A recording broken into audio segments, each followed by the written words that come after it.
টাকা উপার্জনে খুবই দক্ষ, এতে কোনো সন্দেহ নেই। এবং সেই টাকা উপার্জন, সংরক্ষণ, বিতরণ, ধারণ, অর্থাৎ কিভাবে টাকা আয় করতে হয় এবং সেটা কি করে সঞ্চয় করতে হয়, সেটাকে আবার কি করে বিনিয়োগ করতে হয়, টাকা বিনিয়োগ করে কি করে সম্মান অর্জন করা যায়, সম্মান দিয়ে আবার কি করে নতুন ব্যবসা আনা যায়, আবার সেই নতুন ব্যবসা দিয়ে আবার কি করে সুখ্যাতি অর্জন করা যায়, সেই সুখ্যাতি দিয়ে আবার কি করে ক্ষমতা অর্জন করা যায়, এই ব্যাপারে সারা দুনিয়ার মধ্যে তিনি স্মরণীয় এবং বরণীয় ব্যক্তিত্ব। এরপরে যে ঘটনা হলো যে আমাদের বাংলাদেশে অনেকগুলো সংবেদনশীল সময় গিয়েছে। ৭৫-এর ১৫ই আগস্ট হলো, তারপর ৭৪ সাল এলো, ৭১ সাল এলো। এই সময়টাতে ডক্টর মোহাম্মদ ইউনূস যথেষ্ট শক্তিশালী ছিলেন, যুবক ছিলেন।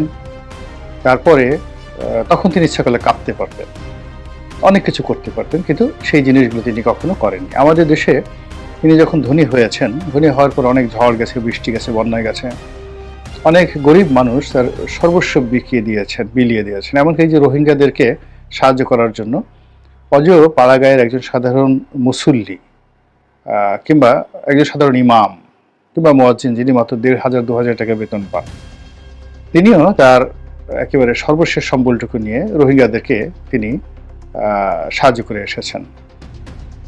তাদের জন্য কেঁদেছেন মসজিদে গিয়ে, মন্দিরে গিয়ে, আমাদের সাধারণ মানুষ। কিন্তু ডক্টর মোহাম্মদ ইউনূস এই কর্ম কখনো করেছেন কোনো একটা বিষয় নিয়ে, বন্যার্তদের নিয়ে, তারপরে কোনো আহত রোগীকে নিয়ে, তারপর রোহিঙ্গাদেরকে নিয়ে, ফিলিস্তিনি মুসলমানদের জন্য তিনি কখনো দান করেছেন, সাহায্য করেছেন, এটা আমরা জানি না।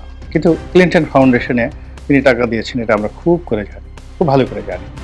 তো এইরকম অনেক কিছু রয়েছে তার, যেগুলো তার এই কান্নার সঙ্গে কন্ট্রাস্ট করে। তিনি অতীতে কখনো কাঁদেন, এখন তিনি কেন কাঁদলেন? এই কান্না নিয়ে আপনি নানা রকম ব্যাখ্যা করতে পারেন। আমাদের দেশের যারা রাজনীতিবিদ, তাদের একটা বিরাট অংশ রয়েছে যারা সং করেন, ভং করেন। সং ভং করা, মানুষের মনোরঞ্জন করা, কথায় কথায় কেঁদে দেওয়া, চোখের পানি ফেলা, অনেকটা ছিটকাঁদুনি স্বভাবের হলে সাধারণ জনগণ এদেরকে খুব মনে করে। দৃঢ়চেতা ব্যক্তিত্ববান মানুষ আমাদের দেশে খুব অপছন্দনীয়। এখানে যে যত লেভেন্ডিস হবে, যে যত বেকুবের মতো থাকবে, কথায় কথায় কাঁদবে, কথায় কথায় হাসবে, অনেকটা আবাল প্রকৃতির, এইরকম লোকজন রাজনীতিতে আসলে সাধারণ লোকজন তাদেরকে দুলাভাইয়ের মতো আদর করে নেয় এবং তাদেরকে ভোট দেয়। কিন্তু আপনি খুব ব্যক্তিত্ববান একদম রোনাল্ড রিগান